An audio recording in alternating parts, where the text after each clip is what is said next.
now. Right. Okay.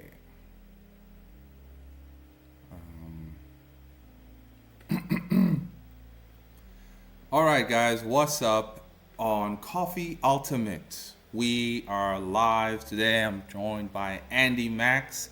Andy, I've interviewed you before, right? Yeah, we had a podcast together, and then you reviewed my last little one-shot comic. Yeah, and last time it was about your comic called Cargo. And I think I did do a paid review for it as well, and how Yeah. it reminded me of old school American cartoons, the sense of adventure as well. Yeah, good stuff. So, this definitely is going to be one heck of a switch up for those who have not been keeping up with you, as to like, whoa, Andy, what happened? Did you sell out? Why the heck you drawing big booty women in lingerie all of a sudden? And Coffee, what's going on here? Did you sell out? It's just an interview, y'all. Calm down, okay? So right now on the screen we have your cover for Hidden Curves, and artistic wise, absolutely breathtaking, bro. The stylization is so epic, so iconic. Your choices of using the grayscale and blacks is very well executed. Because I usually say in my reviews that people got too many gray tones, and in your case, it's not too many. It's intentional. It's accurate. It's just right. So well done on that. But before we go into them curves, tell us what made you decide that, you know what, I want to try doing some spicy content from now on. Hmm. Well, um, this started off as a short story that I was actually going to do in between Cargo for fun. Just a little spicy story about a girl who couldn't fit into who couldn't fit into her bra. Actually, the story was inspired because my wife actually has a hard time finding bras, whether the front is too uh, like the cups are too small if the band fits, and then the band is too big and then the cups are too small. So we were like joking, like, oh, you're gonna have to learn how to sew your own bras. And then one day I was just like, I think there's kind of a story there. A girl can't fit in, fit into society, fit into her underwear. I just thought it would be kind of a cute short story, and a little bit of a fun break from doing the post-apocalyptic comic I was working on, Cargo. So yeah, I did design. I just kind of drew this kind of like Betty Boop inspired character, and it got a pretty good reception. And so I was like, well, let me just kind of expand on this story a bit, and it kind of grew out of that. So my wife was kind of the inspiration, and along with my own desire to draw some cute babes. That is interesting. You extrapolated from reality. And Yeah. I honestly didn't know you extrapolated from reality, but it coming from a real event, uh, someone like your wife actually struggling with this, it's pretty darn funny. And I can tell that Yeah. it's got some comedy in it, right? After all, you have these crazy expressions. I'm looking at the facial expression sheet, how bubbly Yeah. she can be. Some of the faces are pretty funny. So, yeah, man, this is a this is a great extrapolation from reality, because I felt that this is not just straight up corn. This is not just corn. There's something here. Yeah. There's a story that I can get into. I already liked the main character, not because of her strong appeal, right? But because she seemed interesting, it seemed like she wasn't here to sell you the booty. She was here to Yeah. just do something else, and it created this curiosity as to like, what is she trying to do? What is she struggling with? Type thing, you know. So I saw that. I absolutely saw that. So okay, what does your wife think of it though? Does she think like you airing her laundry out, like, oh Andy, how could you? Now everybody's gonna know that I have a big chest, blah blah blah. Um, so I asked her permission, obviously, and I kind of started writing the story, pretty upfront with her, like, hey, wouldn't it be funny if I was like, I think there's a comic here, and then I kind of wrote the beginning script and showed it to her, and she thought it was funny. She actually wanted me to, like, I have a Substack where there's a article about like how I came up with the story. It's called Stitching a Story. It's on my Substack and it's on my Patreon for free.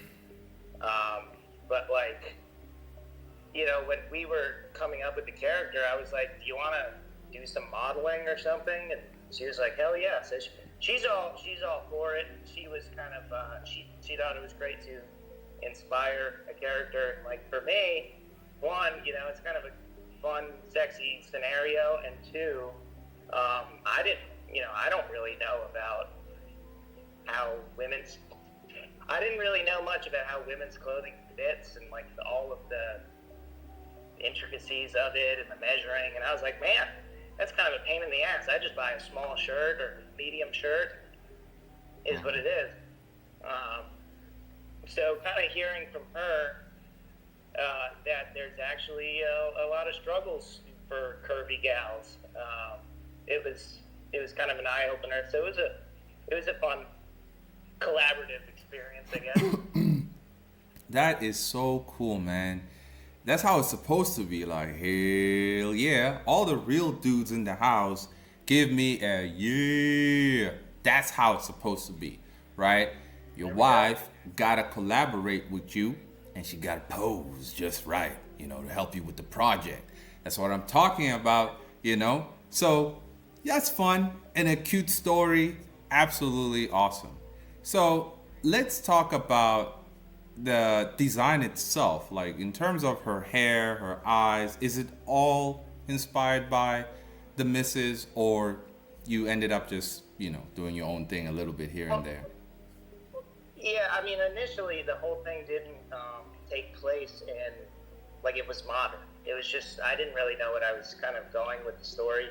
It was just written in the modern day, and I only wrote one scene.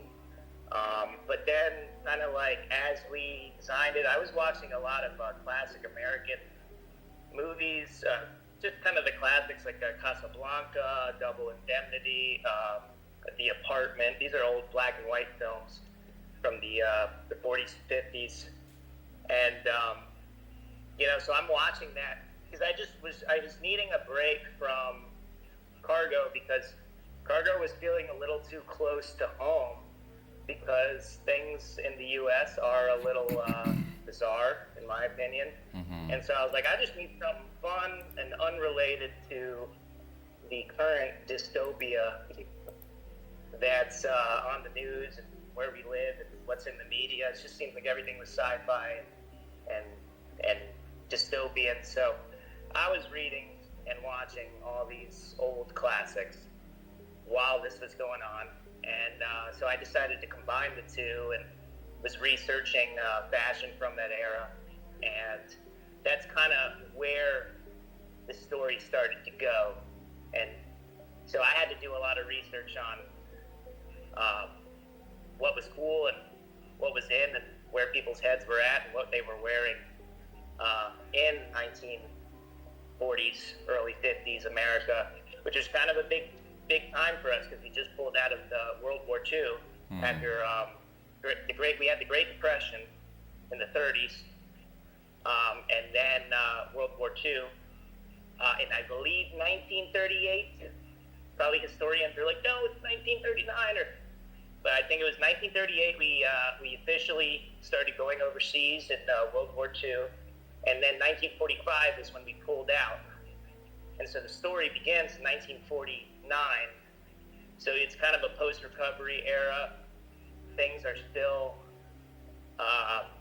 there's still rations. I think there was rations on fabric and food and materials until 51. So 1949 is just kind of a weird era where things are still tight.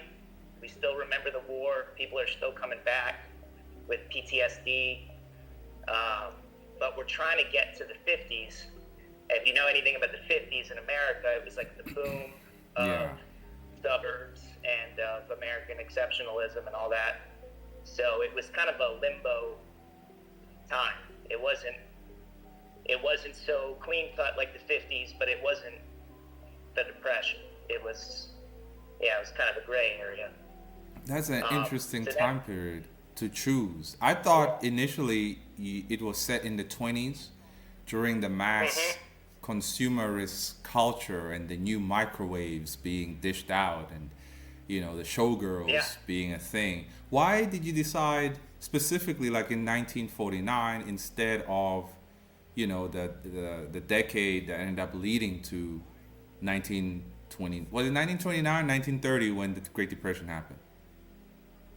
The Great Depression started picking up, I want to say, in the late 20s, early 30s. Again, it's been a while since I've done the heavy research because I wrote the script for this maybe 8 months ago. But yeah, the Depression happened in the early 30s. Really was when we were feeling it through the mid 30s. After the Roaring 20s, which, like you said, was a big burst in culture and consumerism for America. All right. Yeah. Yeah, but why specifically? I know. Okay, you mentioned that because it was a limbo area, 1949. Why 1949? Yeah, instead of like the early 20s. So the 20s is kind of a hot spot for that sort of thing. Like if you're gonna go retro, like do you know Cuphead? You heard of Cuphead? Yeah. Video game. It's so Okay, hard. you get Cuphead. I've played the game. I died every time. Yeah. That game is so damn hard. Beautiful game, hand drawn, made by two brothers who had a dream, and it's really cool that they made that happen. But yeah, so they went to the 20s for that. Then you've got Lackadaisy, which is a independent comic that just recently became an animated series, and that's set in the 1920s. If you're going to go retro, a lot of people go 1920s because it's such an incredible era. It's the Great Gatsby era. Right. So, it's so strong in people's minds. And the 50s is super strong in people's minds as like the cookie cutter suburban houses, the colorful cars, the housewives, all that 1950s pinups. But the 40s is kind of like a forgotten era, kind of like a limbo. But that's where crime noir as a genre became a big thing. Oh, okay. In the movies, yeah. You had a lot of the black and white crime noir detective movies written in that era and filmed and shown in that era because everyone was feeling still kind of fucked up, still kind of depressed over the war. There was a lot of malaise. We weren't sure where we were going. We just got out of World War I, then we got out of the Depression, and then we're going into World War II. So it was a really dark era.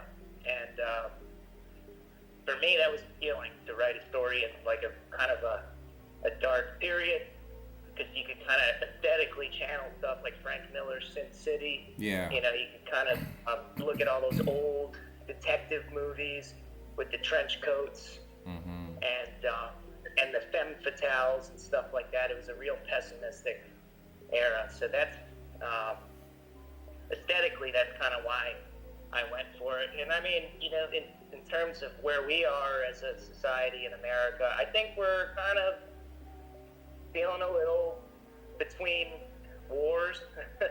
We got war in uh, uh, Russia, Ukraine, Ukraine. Russia, and Gaza. Yeah, You know, yeah, it's just ridiculous. yeah. Yeah, we go from like we're in between recessions, we're in between World Trade Center attacks, we're in between all these. So it's just like this limbo period where we're not quite sure what the culture is, and we're also in between all these like crazy ass traumatic events. So I thought that if I was gonna write something, it could have some echoes of. It could say something about our modern time, even though it's set like 80 years ago. Nah, that is perfect, bro. That is everything I say in terms of a true artist. It's somebody that assesses the current generation and creates a mirror image of it. He's trying to commentate on the psychology of the people, of the culture at that time. And even though you decided to, you said earlier that America right now is, weird and whatnot, and you decided to do something a bit more cheerful. But despite being more cheerful and fun, you went to the 40s, which is rather limbo, right? So it was limbo of its own version as it is right I now. can't get too cheerful, man. I just I'm a dark dude, I guess. Oh no, it's fine. Some of us we appreciate, bro. Like this is exactly what people need. I would say you decorated everything well with the appealing characters, with the spicy, not safe for work aesthetic. So it's going to attract a lot of people and a lot of the brain dead zombies who prefer booty. Just out of the three primal instincts, definitely you nailed here the sexuality part. So those who want to goon, they're already at your door. So okay, Yeah. let me quickly. I just want to say, like, this project is still in its infant stage. Like, I'm just now inking the first 14-page kind of sequence, I guess. I mean, the script's already written. It's like 93 pages, and it's available for free on my Substack and Patreon as well. But I have no idea when the book is done, how well it'll do. Just throwing that out there. Bro, how many pages is it gonna be? So I'm guessing it's going to be close to 100 because the first half is probably going to be 48 pages, and I might kickstart at 48 pages, like the first half of it, and then the next half will also be 48. You want to And do a if it goes Kickstarter? well, what's that? You want to do a Kickstarter? Yeah, I do. I think it would do well on Kickstarter because it's got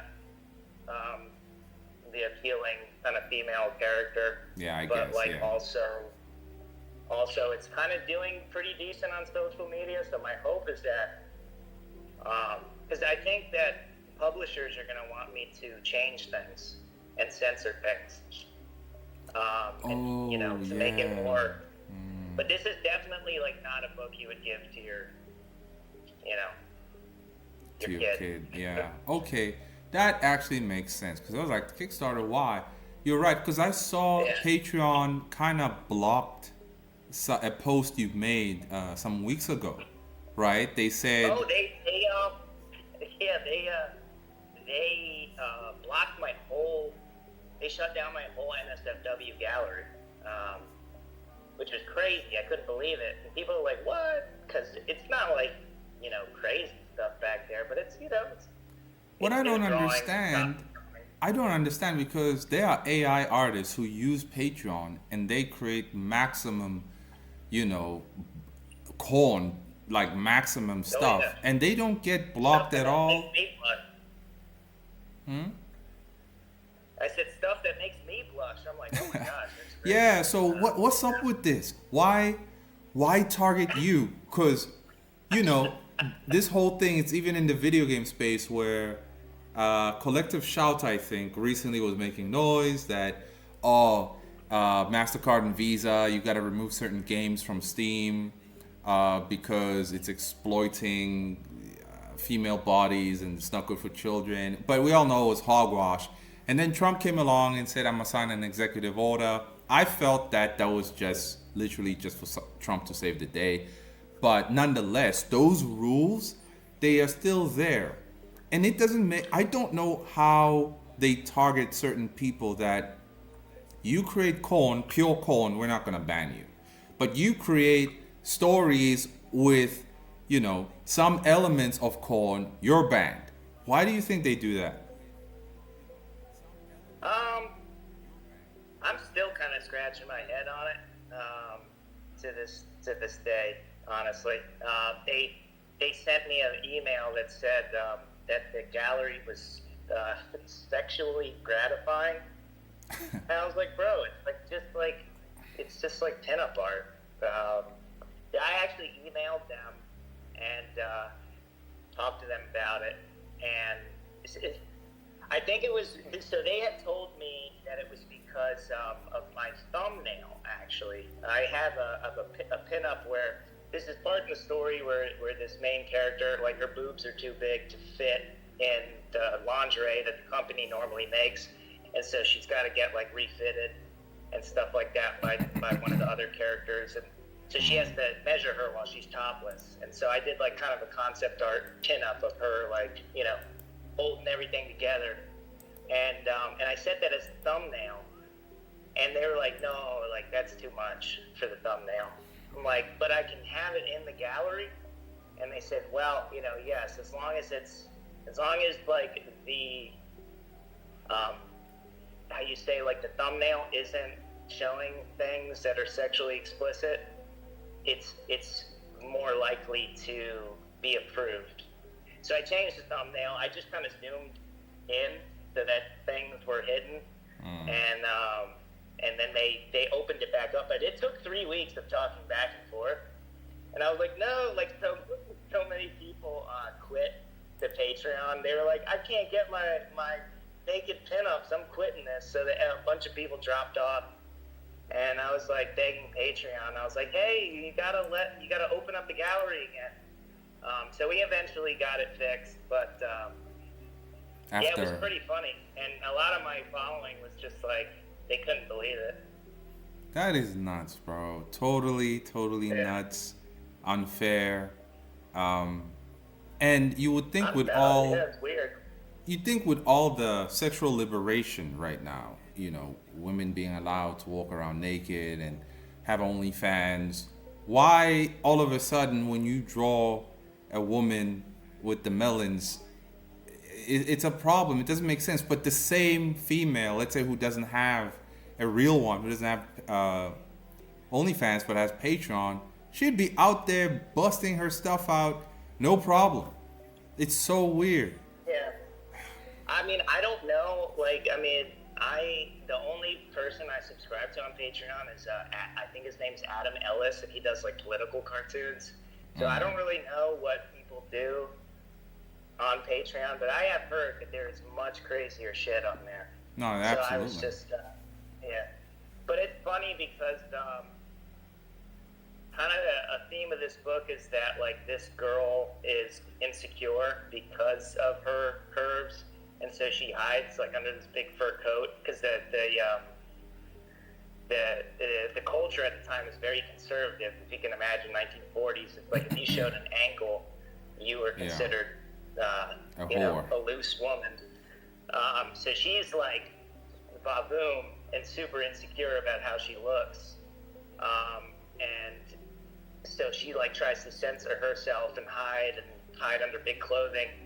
And this is that censoring on Patreon was kind of like in line with how society would react in the story. They would be like, no, cover her up, censor her. Unreal. So it's kind of funny how it like played out like that. And then also there was another post on Twitter about how artists, the way that artists draw anatomy on Twitter is like bad, basically, because the girls are curvy and no real woman is shaped like that. And I just kind of showed my character designs, and I was like, hey, I mean, women are shaped like this. I mean, people are hourglass shape. I mean, that exist in real life. So I don't know what the hell you're talking about. So it's just kind of funny how like this character has been censored like twice, and that's kind of the theme of the story. You can definitely run with this experience when you promote your Kickstarter video. You gotta mention those things that your character's curves are so curvy. Those hips are so wide. Those melons are so juicy that even Patreon was like, nah, we gotta, Yeah. you know. So you could definitely run with Too that for hot, too marketing's hot, sake. too hot for Patreon. Yeah. Yeah, I couldn't handle it. So, all right, that weird experience, yeah, it's gonna work in your favor. But all right, let's talk about the actual story and message. Cause yeah, it's great to have the fun and games, but I'm actually curious as to like what sort of message do you have aside from her personal insecurity of being too curvy. What else you got for us? Well, there's if you notice that the pink was like on the cover was only in the lingerie, and if you kind of see the beginning pages of the comic, the pink is like the color in the black and white world is kind of specifically added to certain things, and kind of like how I see it, like how I'm creating it is like this character has like a true self.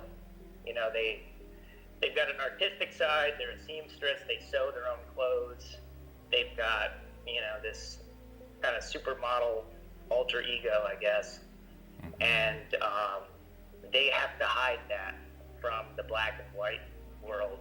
So, Oh. kind of a story about like